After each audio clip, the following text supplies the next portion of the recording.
In today's video, I'm going to teach you how to use flexible layout for meetings in Microsoft Teams.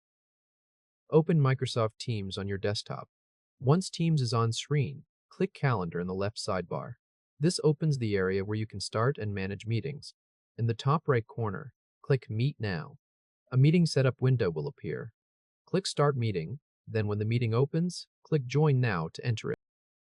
Once you're inside the meeting, go to the meeting toolbar at the top and click Share.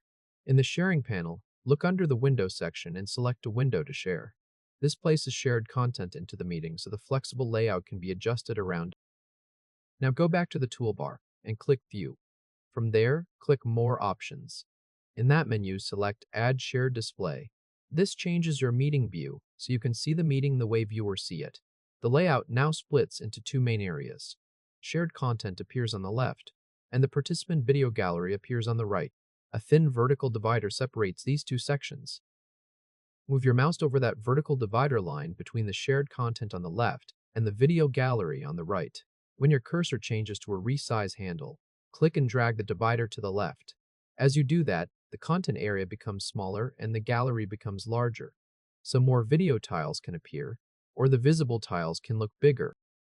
Next, click and drag the same divider back to the right. This expands the shared content area and reduces the size of the gallery, making the shared window more prominent in the meeting layout. Now click View again in the meeting toolbar and select Speaker. The layout changes once more.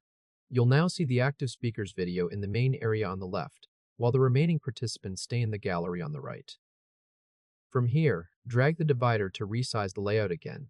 Click and drag the divider between the speaker's video and the gallery just like before.